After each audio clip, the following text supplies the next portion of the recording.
Live from the mist-enshrouded mountaintop fortress that is X and Y Communications headquarters, you're listening to the world-famous Mountaintop Podcast. And now, here's your host, Scott McKay. Hello once again, and welcome to the world-famous Mountaintop Podcast. I'm your host, Scott McKay, at Scott McKay on Twitter, Real Scott McKay on Instagram, Scott McKay on YouTube. You can find us on the web at www.mountaintoppodcast.com, and you can join our ever-growing, increasing Facebook group at Mountaintop Summit on Facebook. Today, we're going to shift gears just a little bit and go into a topic that has been driven by lots of you guys who I've been working with over the years. And the topic today is, in the broader sense, asexuality. But as you're going to find out, if this isn't something you've dabbled much in as a topic over the course of your years on this big, beautiful blue planet of ours, there are lots of shades of gray that can be assigned under that common umbrella, if you will, of asexuality. So what I decided to do was go get the world expert on this subject. And I got to tell you, I'm really excited because I think I succeeded wildly at that. My guest co-host name is Tony Bogart, and he is the professor of health sciences and psychology at Brock University, which is rather near Niagara Falls in Canada in St. Catharines. Welcome, Tony. It's good to have you on board. Thank you. Thanks for having me, Scott. Yeah, indeed. I Googled the subject of asexuality in general, and your name just kept coming up again and again. What's your background on the subject of asexuality, and what caused you to take such an interest in studying it? Well, yeah, that's a good question. I was doing research on traditional sexual orientation. So what makes a person gay, what makes a person straight, what makes a person bi. And I was working in that field, and I ended up doing some research using an existing database. And in that existing database, there was a question that asked people who they were sexually attracted to. And usually you get a response, let's say a 7-point scale. On one end, primarily men, on the other end, primarily women. And this particular database actually had an interesting alternative. It basically not only gave that option to people, but it also actually gave the option of saying, you know what, I've never felt attracted to anyone at all. And it started to kind of make me think a little bit that, wait a minute, these people are asexual. These people have had an enduring lack of sexual attraction to no one. And so I thought, well, this is an interesting area of research that really hasn't been studied very much. And so I ended up doing a study in 2002, 2003. It ultimately was published in the Journal of Sex Research in 2004. And that started me thinking a little bit more about the subject matter and made me continue to do work in that area. Ultimately, I wrote a book on it a while ago as well. And then it stimulated other researchers and other healthcare workers to start to think a little bit about the whole subject matter of asexuality. And since that time, there's been a fair bit of research and a fair bit of talk on the subject matter of asexuality. Now, the name of your book is, intuitively enough, Understanding Asexuality, which I'll give a link to on Amazon from my site. And I can't help but think, if you're one of the pioneers in research on this subject, and it was 2002, 2003, when you really started getting your feet wet in this, man, a lot of people must have been left in the lurch with these feelings or lack thereof over the course of history, huh? Yeah, probably prior to some of the work that I've done. It's probably been a subject matter that's been under the radar. So asexual people probably have been not really seen, and it's not really been a visible minority, I would say. And it's probably also the case that many people who are asexual just never felt desired any kind of need for even self-identification. And even if they did have a need for self-identification, there may not have been much knowledge that informed their self-identification as an asexual person. What percentage of the population, roughly, would you say falls under the heading of some sort of asexuality? I would say probably the best estimate we have is about 1%. In my 2004 paper that I've already referred to, this was a national sample, so it was representative, or at least as good as you can get at the time, representative of the British population, and about 1% of that particular sample said they had never felt sexual attraction to anyone at all. So I think 1% is a reasonably good working figure, and some of the recent data that's come out beyond that 2004 paper, some higher, some a little lower, but I would still say 1% is a reasonable working figure. It'd be interesting to see in the next 5 or 10 years when people become more comfortable, perhaps coming out. Maybe that figure will come up or will raise up a little higher. And there's some interesting evidence that people's sexual interest in some surveys has gone down over the last 10 years or so. So maybe there's going to be an increase of people who ultimately identify or ultimately say that they lack sexual attraction to other people. Now, that's an interesting idea. Do you think that may be due to social pressure or perhaps an increasing social ideal that we just don't like the other gender anymore, or that they're just not worth it? Or do you think it has something to do with diet or how we've enculturated ourselves? What do you think that would be attributable to? It is interesting. I'm not suggesting that the decline in sexuality and interest and desire in sexuality necessarily means there's definitely an increase in asexual people per se. It may be at least partially to do with sexual people becoming a little less inclined overall themselves as well. But yeah, it's an interesting question. What's behind that? Are there social kinds of conditions, maybe dietary things?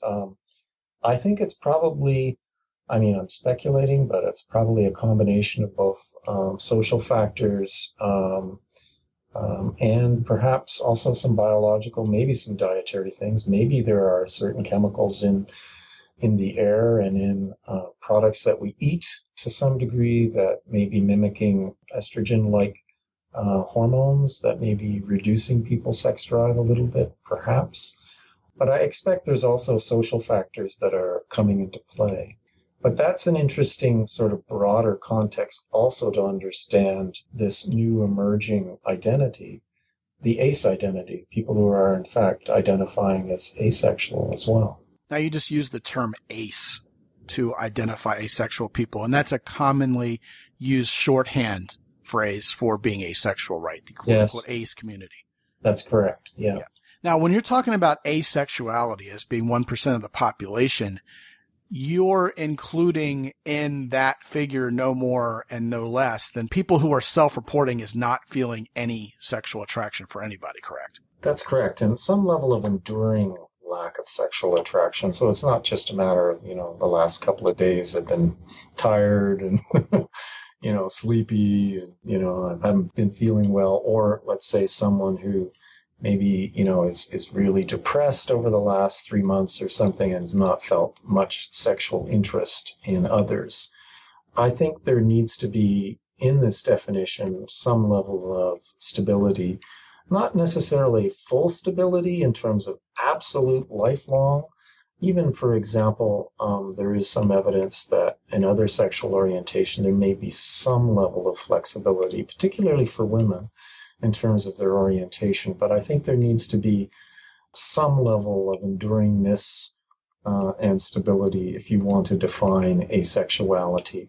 So I would say, if you want to define asexual people, I would say that they are the people who tend to have an enduring lack of lustful attraction for other people. So it is, in a sense, a sexual orientation fully in and of itself to be asexual. And, people who are just ace curious, for lack of a better way to put it.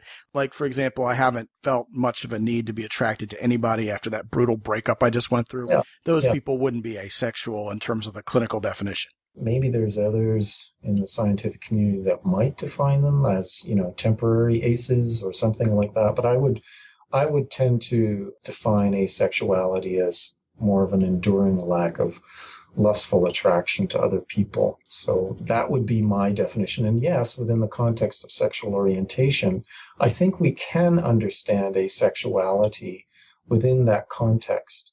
So you can be, for example, attracted to the other sex, heterosexual, straight. You can be attracted to the same sex, gay. You can be attracted to both sexes, bisexual, but you can have a kind of fourth quadrant there, if you will.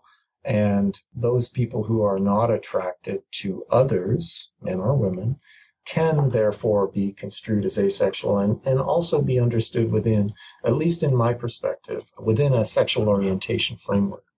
I'm interested in diving in a little bit into what it feels like, or indeed what it is like psychologically, emotionally, to be asexual. I'm sure a lot of my listeners are wondering about that because they're not necessarily experiencing it themselves, or maybe they are, but they're fascinated by this. So, for example, you're saying they are absent of a lustful sexual attraction. So, in other words, the idea of a guy seeing a woman and just wanting to get a piece of her with a visceral edge to it is what's missing from this person's experience. Okay, yes. Granted. Yes. So how does an ace person experience romance? Do they get romantic feelings? Yeah, and that's an important distinction. One of the interesting reasons why I'm interested in asexuality is that it helps us to inform and allows us to really think deeply about sexuality. And one of the interesting distinctions that is important that's emerged since my work in 2004 and others have confirmed this is that, you know what? Asexual people are not necessarily aromantic. That is, they're not necessarily without love feelings for others in a romantic sense. And so what that means as well is that there's a kind of potential decoupling of romantic and sexual feelings that occur or can occur in all of us. And it's certainly true that even in very sexual people, you can have a kind of different and separate feeling associated with romantic feelings. So it may be the case that you may have very lustful feelings for someone, walking down the street and feeling like, wow, would I love to have sex with that person. But you can also have, of course, separate feelings in a kind of romantic way for, let's say, one spouse, or even for perhaps, a girlfriend, boyfriend that you're just getting to know. Or you can, in fact, have different feelings in terms of romantic connections to one another versus, for example, lustful sexual feelings to others. And so studying asexual people, the fact that asexual people can be aromantic also allows us to understand that romance and sex can be very different even in, for example, sexual people. And that's one of the interesting ideas that have emerged out of some of my work and some of the work that's come after my work. Now, personally, I've tended to identify romance. The working definition I've used is any experience between two people who would be sexually attracted to each other by orientation that would feel awkward between themselves and someone who they're not sexually attracted to. So in the case of someone who's asexual, this sort of throws a proverbial wrench into that machine. I'm not feeling the urge to have sex with this person, but I'm still getting these warm fuzzies towards someone who's different than I am in terms of their gender or their polarity. So you can feel the polarity of another person drawing you to them and making you want to have a certain kind of relationship with them that you wouldn't have with someone else, but it's just not driven by putting the round peg in the round hole. Yeah, absolutely. Yeah. And, it's definitely the case that, as sexual people, you can, for example, still have perhaps, at least theoretically, romantic feelings even towards, let's say, the same sex, even if you're heterosexually inclined, sexually speaking. So, for example, a kind of classic example in the movies and in books and popular media is to say things like, well, there's a brewing bromance there. Exactly. That was the word I was going to bring up. Yeah. And you know what? I think there is, therefore, separate kinds of feelings and separate origins within the brain, for example, that are linked to romantic feelings that is sometimes definitely linked to sexual stuff, no question about it, but they can be decoupled enough that they're separate mechanisms and separate kinds of longings, separate kind of emotions, if you will, separate kinds of inclinations, at least to some degree. I'm thinking maybe more along the lines of what people would generally define as chemistry. Yeah, sure. Yeah. Now, I have a question about how asexual people process attractiveness. I'm assuming that someone who's asexual can look at a human being and go, well, that person is theoretically sexually attractive or not. They can understand why this person would be that. Yes. Is that correct? I think, yes. There's never been any systematic research that I know of, except for sort of anecdotal kinds of responses from asexual people suggesting that definitely they can have that recognition that this person is, for example, yeah, I could see that this person is sexually attractive to, let's say, members of the opposite sex or members of the same sex if they're gay.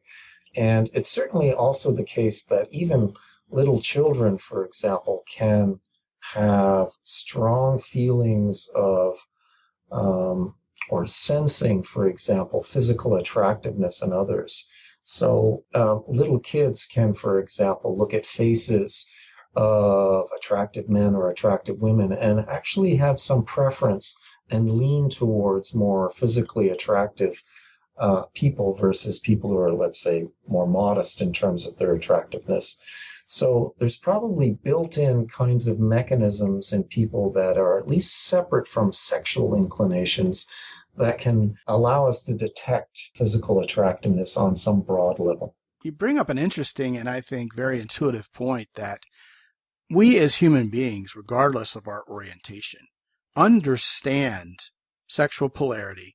We understand that boys are different than girls and we may interact with them differently. And we know who's attractive and who isn't long before we reach puberty. Yeah. So even when we are in an asexual or latently sexual stage as young children, we understand these things. I think so. So would it be accurate to say, as crass as this is almost going to sound, that asexual people really don't process pubescence and sexual maturity into a mindset where the sex and the hormones kick in that sex drive?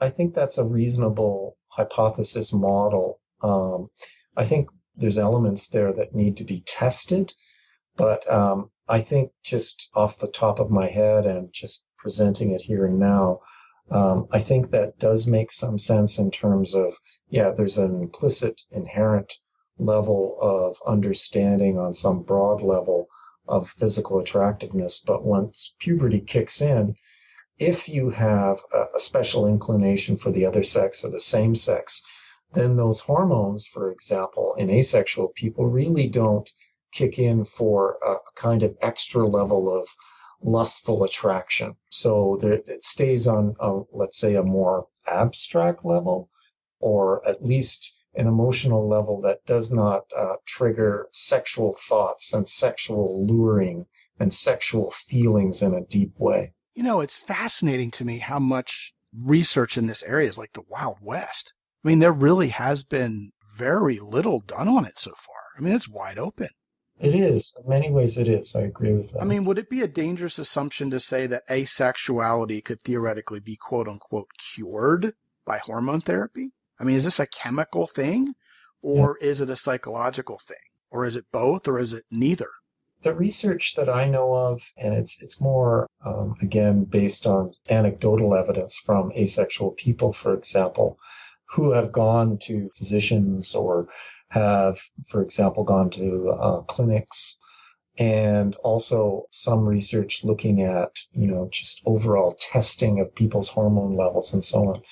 There's not much evidence that asexual people have lower levels of, let's say, hormones like testosterone, which is important in terms of sex drive.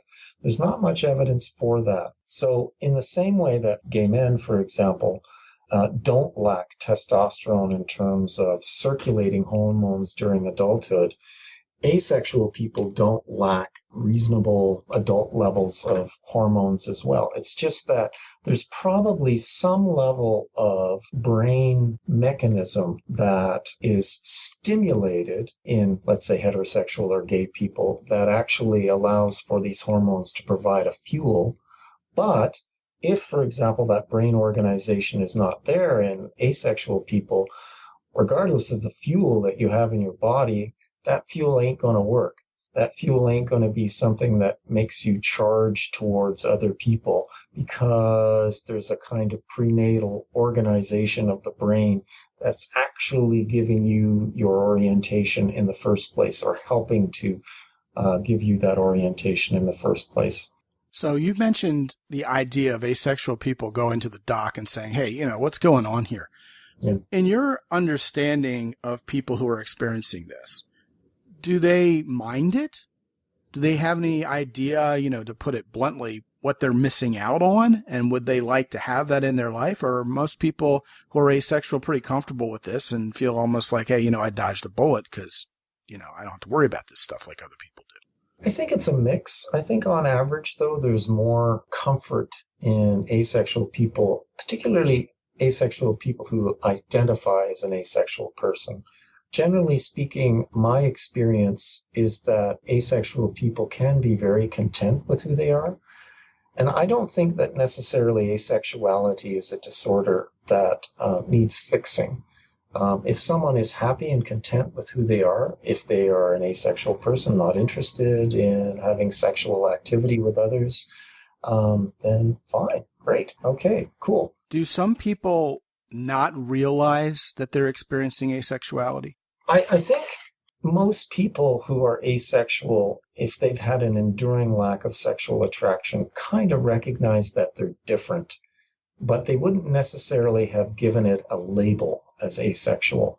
And therefore, they may just feel like, well, I'm just a little different in the romantic sexual sphere, but there's lots of people who are kind of a little different in that sphere anyway. And I think there are people who are still struggling, though, with who they are as individuals and what their comfort level is with relationships and how sexuality fits into any relationships they have.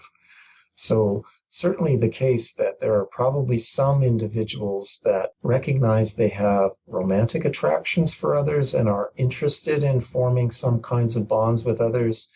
And then when perhaps if they're in a romantic relationship or starting a romantic relationship with a partner, there might be pressure on them from the other partner to engage in sexuality. And that makes them start to think a little bit like, wait a minute, I kind of don't really want this, but my partner does. So that may trigger, for example, reflection, thoughts of being different. But I expect many people who are asexual and have an enduring lack of lustful attraction to other people probably have felt a little different all along. And so, when teenage years kind of kick in and all of a sudden everybody is boy crazy or girl crazy or whatever, probably most asexual people feel like they were different when that started to happen in their teenage years. Just like, for example, gay people oftentimes recognize that they were a little different than the heterosexual majority, even from, for example, a pre-pubertal age. And then when puberty hits, they kind of go, you know what? Yeah, I kind of am really different than, the majority of people. Some people share my interests, but generally speaking, most people are kind of different than I am. Now, two major topics of discussion just sprang forth from what you were discussing there. Okay. And I want to handle them separately. So at the risk of maybe diverting the discussion a little bit, we'll take them one at a time. First of all, you mentioned asexual people in the context of a relationship. Clearly, I'm thinking this is a safe assumption. Of course, you know what happens when you assume. So I'm going to let you go ahead and riff on this. But just because someone is asexual doesn't mean they want to be alone and they don't have a need for companionship.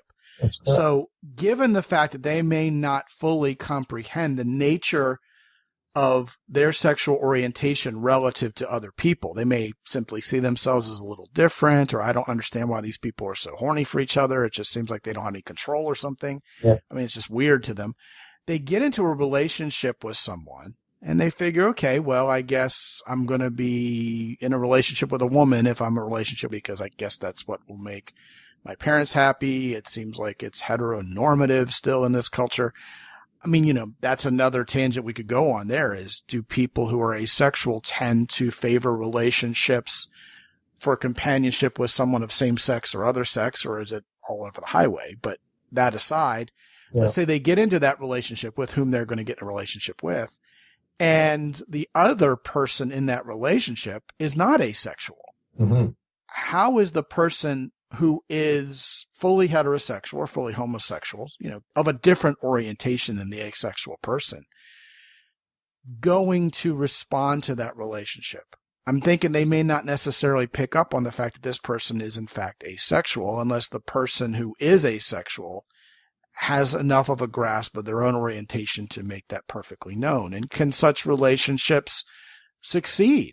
I mean, is a woman, for example, who has been hurt by sexuality in the past, maybe she's very shy about engaging in sexual activity because of past negative experience, is she perhaps going to welcome that opportunity to be with a man who would not require sex of her at all?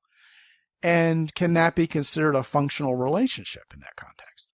Kind of a big question, right? Yeah, it is. But it's an important dynamic that might be existing in some relationships. Sure. Yeah, just kind of understudied, I guess. Right? Yeah, it is. I would say that I think on average it probably creates some level of tension, some level of concern within relationships, and it may be perhaps the kiss of death if people are so divergent in terms of their sexual interest within a relationship. But I also think that, there's more than just sex to relationships. And in fact, the relationship between sexuality and happiness in couples is not that strong, really. So I think it can work. I think people who are, for example, sexual may find other outlets, perhaps through masturbation, or maybe they have other partners in terms of moving outside the relationship, but they're very happy and contented with the romantic relationship with the asexual person. So I think it can work, or it may be the case that, the asexual person, at least I'm not that sexually attracted to my partner. In fact, not at all. But, I'll end up engaging in some level of sexual activity to satisfy my partner. And it may be something they don't find absolutely disgusting, and therefore it's not that hard for them to engage in that sexual activity. They may find very little pleasure or very little sexual attraction towards their partner, but may still engage in some level of sexual activity with their partner. So I think it's workable. Again, I don't want to give the impression that asexuality is necessarily the kiss of death in a relationship, even if, for example, that asexual person is connecting to a sexual person. I think it often can create tensions, but I think it is also something that can work at times. And I think the dynamics can occur in a relatively comfortable way if people are relatively flexible.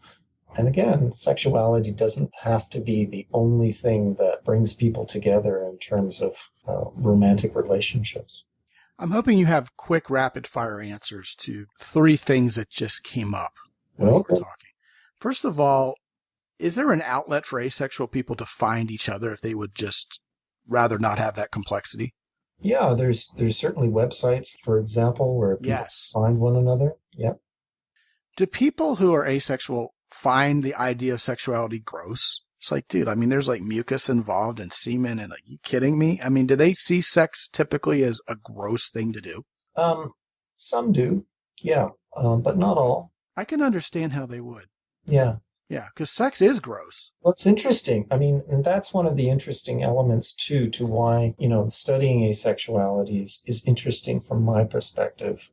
In one of my chapters, for example, in my book, I talk about whether or not asexuality is a disorder or not. And then I bring up the idea that, well, if you construe sexuality in a kind of broad way and remove yourself, taking a sort of broad perspective on it, sex is something that creates a lot of tension, can create a lot of problems. And It's a hassle and it's it's a gross. hassle. Yeah. And there's a certain madness to it that we're driven to engage in this kind of activity because of these lustful feelings. And they oftentimes shut down our higher order centers and create a lot of problems in our lives. Yeah, I mean, apart from horniness, it doesn't make any sense at all to me. I mean, I can see that. I can transparently see how it wouldn't. Yeah. My other question for you is you mentioned something that just sparked fascination in my imagination.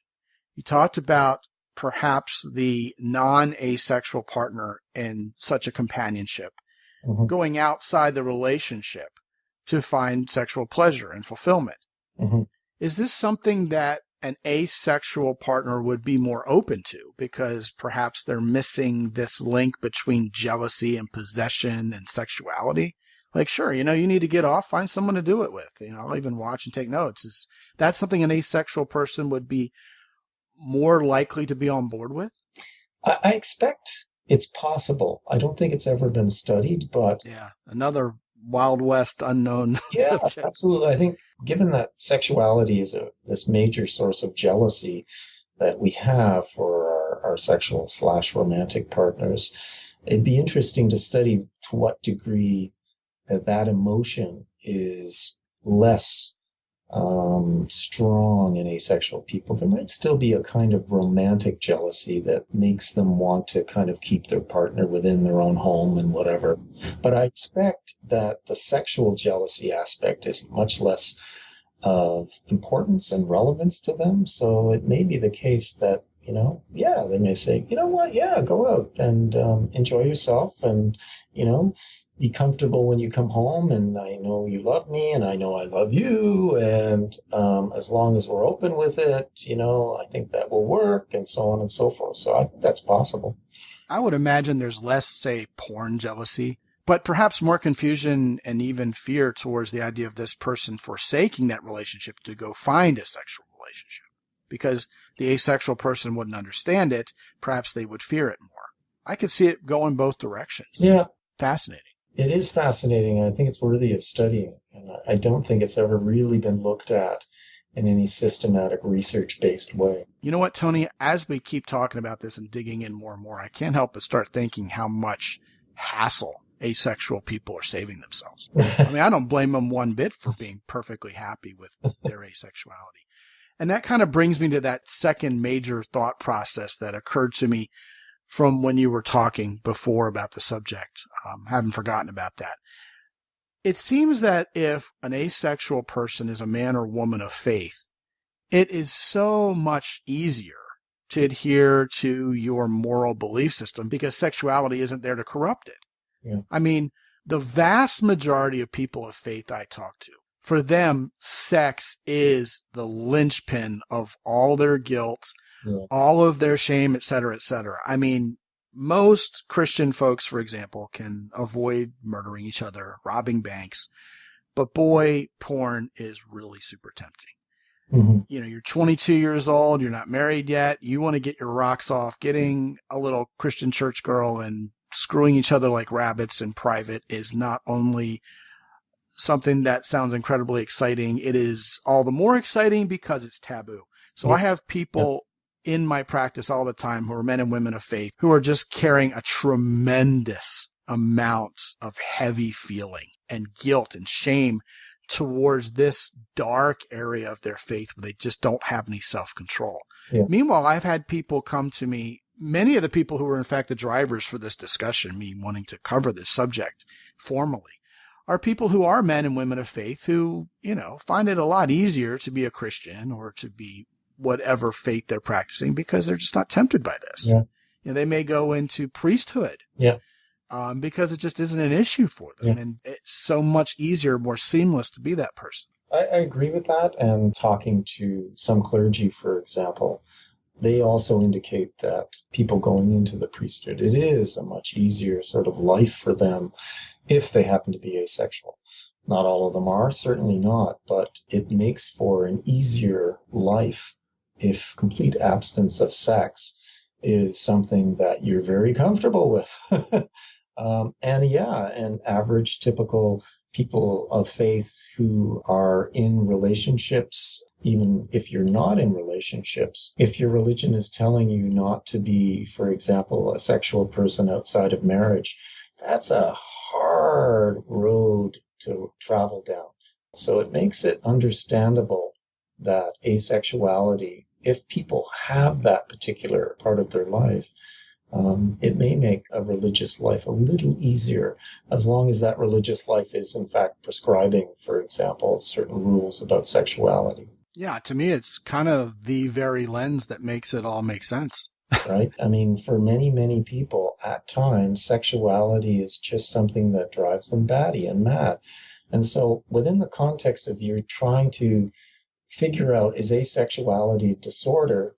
I think you really need to put into perspective what sexuality does to people before you start saying, whoa, man, That's even crazier. Disorder. Well, have you looked at yourself as a sexual person? Yeah, sexuality is a lot more disorderly than asexuality, so it seems. Yes, and that is a subject matter in my book as well. So I think that's an interesting connection that allows us to understand sex better, why we should be studying asexuality. Yeah, and that brings me to another question. Clearly, we as men have testicles that produce semen, and we got to blow our load. So I'm thinking just because a man is asexual doesn't mean he never gets aroused and never ejaculates. How are the necessary quote-unquote emissions dealt with, and what are the circumstances when you're asexual? Yeah, and that's a very important point. Not all asexual people, for example, have no sexual outlets, okay? They may, in fact, still masturbate. It's interesting. There's research that suggests that asexual people talk about masturbation in a slightly different way than average sexual people. So, for example, they may refer to masturbation as just a way of kind of cleaning out the plumbing, so to speak, as opposed to, oh, wow, this was such a lustful feeling that I had to, in fact, touch myself and masturbate and end up, for example, having that outlet that way. It's more utilitarian, oftentimes, from an asexual person's perspective. Yeah, that's fascinating in and of itself, because there would be an absence of fantasy or pornographic images to drive that ejaculation. It would purely be my body told me I needed to do this and it had to happen, like a bodily function. Yes, but I think that's part of the answer for asexual people. There's probably also the case that there might be some level in some asexual people of still having some level of fantasy, but there is still a kind of disconnection between themselves and others. So there's still, if you will, a lack of sexual attraction to others, even if there might be some level of fantasy that arouses their bodies. Even if, for example, it goes beyond utilitarian release, there might be some level of fantasy, some level of imagery, but there's still a disconnect between themselves and others. So from my perspective, there's still a lack of sexual attraction because they don't connect up, even in these fantasies, themselves with others. And therefore, there's still a lack of sexual attraction, a lack of sexual connection to other people, even if there's some level of fantasy. Or some asexual people may use pornography to some degree, but they use it in a different way than average, for example, let's say heterosexual guys. Well, give me an example of how that would look. Well, it would be that their bodies become aroused on some level to, for example, the sexual imagery. But in average typical fantasy that, let's say, average heterosexual, average gay people have, what they'll do is they'll project themselves onto characters having interaction with other people, for example, in porn. Whereas in asexual people, I'm not saying all asexual people do this, but some asexual people still, for example, may watch some porn, may have some sort of level of fantasy, but it's still what ends up happening is, for example, they don't project themselves onto, for example, oh, look at that beautiful woman. I'm interacting with her. I'm stroking her, touching her, projecting yourself at least on some level to, let's say, a male having sex with a female. So I know this is kind of technical, but there's still a disconnect between oneself and one's attractions and other people, even if, for example, some asexual people do have some level of fantasy, and it's not necessarily just utilitarian in terms of release. So in some sense, that lack of sexual attraction that defines asexuality is still there, even if, for example, some asexual people have some level of fantasy and even, masturbate to porn. Tony, if there's anything I figured out in this conversation, it's that there are no absolutes when it comes to this subject. Yeah, I think so. And indeed, under the umbrella of the ACE community are other various and sundry terms that I think we'd be remiss if we didn't cover, especially since I've got guys I coach who are waiting with bated breath for me to mention some of these. Okay. Because they're what they might be experiencing in their own lives. Okay. Terms such as gray sexual, talking about that gray area, there is a term that acknowledges a gray area, which is gray sexuality. Yeah. Demisexuality. Yeah. Even sapiosexuality. And the indication there is I experience sexual attraction sometimes and or under some circumstances. Yes. This is extra fascinating to me because in the experience of, say, a gray sexual person, that person may be pleasantly surprised that they feel sexual attraction towards a very certain kind of individual, a very narrow definition of what turns them on is present. Yes. And that seems fascinating. Yeah. Can you comment on that one a little bit, gray sexuality?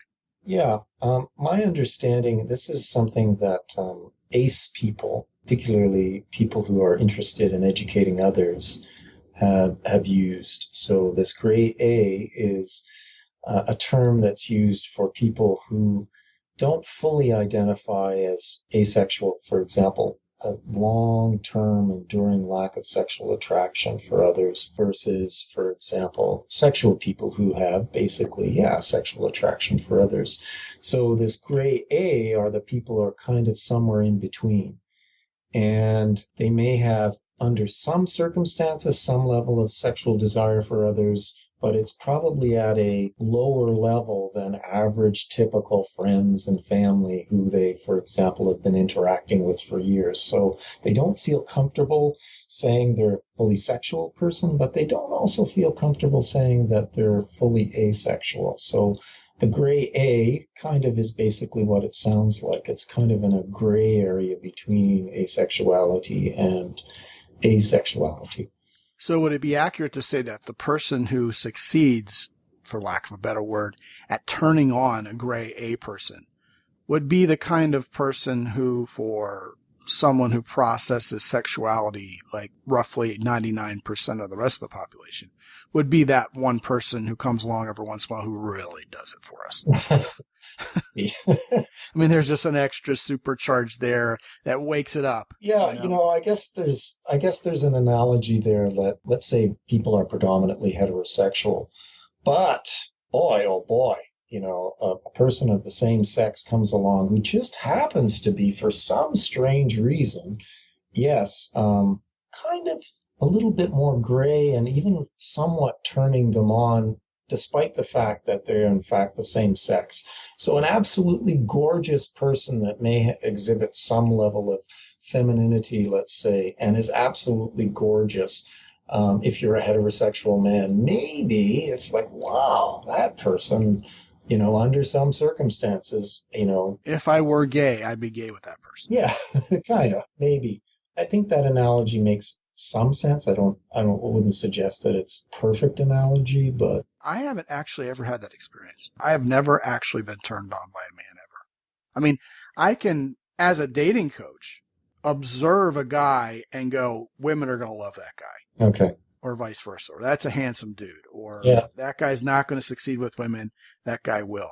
Yeah. But I can think about this at the cognitive level and go, wow, okay, I can imagine where if that ever did happen to me and I felt sexual attraction for a guy, I'd have to kind of shake it off and go, wow, that was really surprising. Right. And that's kind of how a gray sexual person would sort of process getting hit with this little lightning bolt of sexual attraction. Like, whoa, okay, that was interesting and different.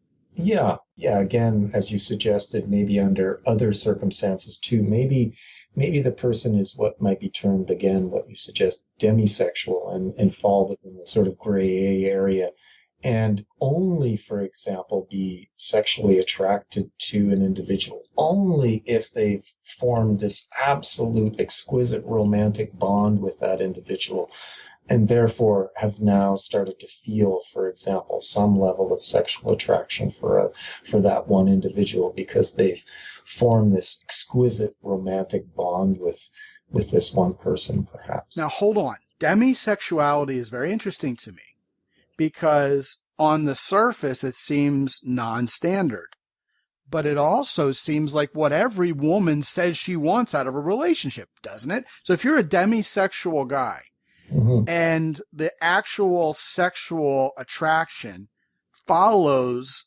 the holistic connection with this person, feeling an emotional bond with them, wouldn't that tend to make a woman feel incredibly safe in such a relationship? I mean, this guy is hot for me because he loves me. I mean, that's the way every woman somewhat romantically envisions men processing sexual attraction for them, right? So, I mean, in a way, this would seem like the holy grail for a woman who wants a relationship. These guys should be all happily married, I would think. Well, they might. I mean, there may be, many. I'm sorry, notwithstanding, the woman being the right person to be married to, of course. Right. But, you understand what I'm saying, the gist of it. I do. So I would suggest, there's probably many women who would find a partner like that to be, a really hot choice. And maybe an ideal in some sense.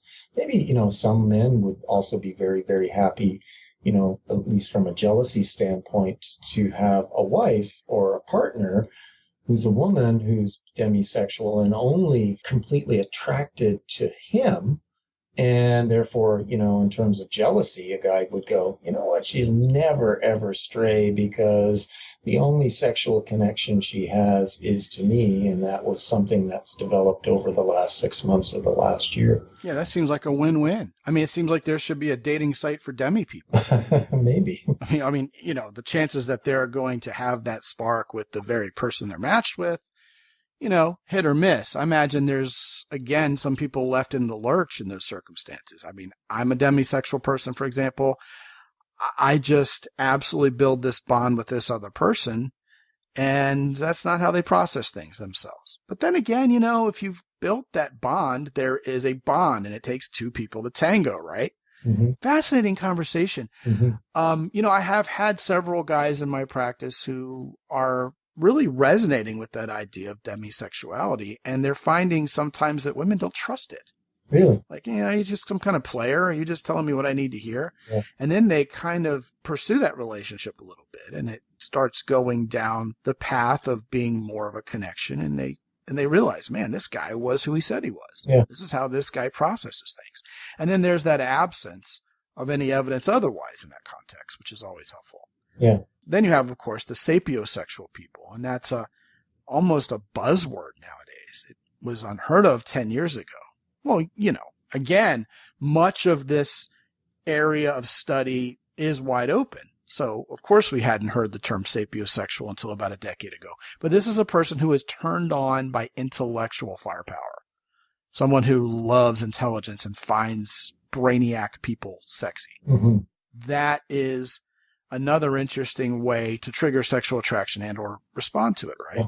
Yeah. And most people definitely have some level of, physical kinds of attraction associated with their lustful feelings, looking at people's bodies and so on and so forth. But it's certainly not unheard of that on average, we're also turned on by what people do and how they think and so on and so forth.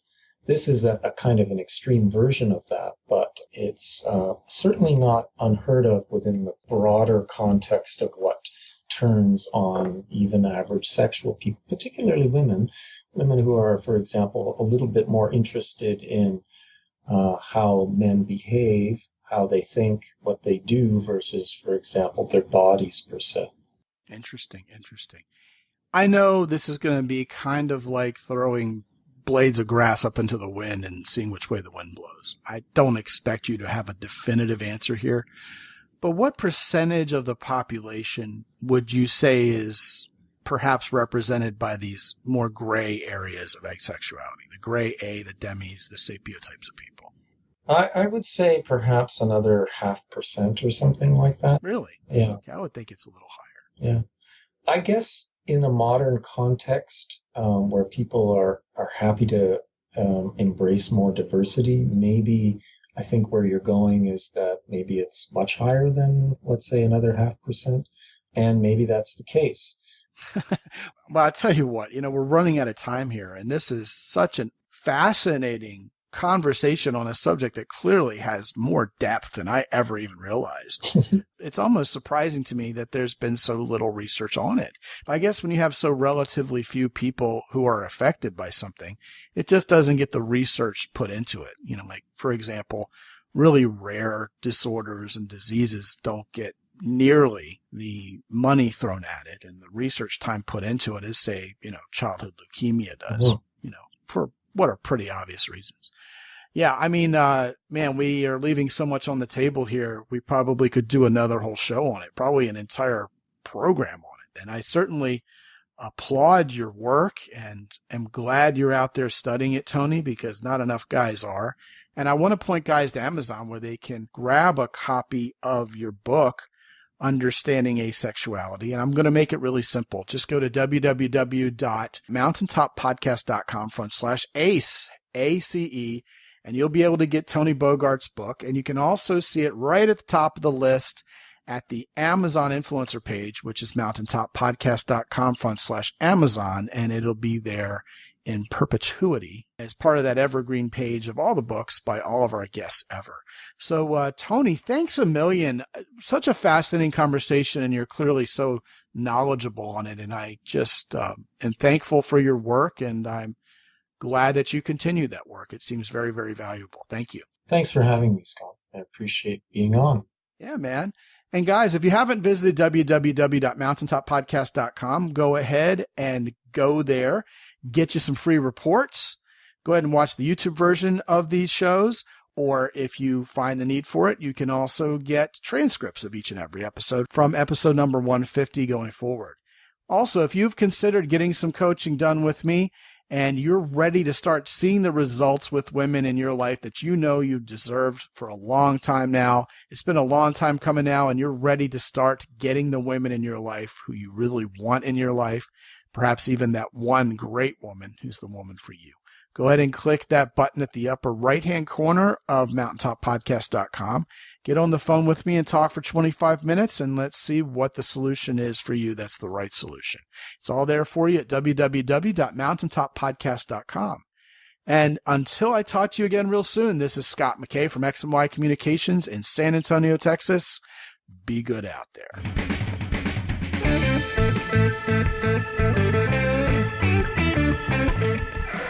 The Mountaintop Podcast is produced by X&Y Communications. All rights reserved worldwide. Be sure to visit www.mountaintoppodcast.com for show notes. And while you're there, sign up for the free X&Y Communications newsletter for men. This is Ed Roy Odom speaking for the Mountaintop Podcast.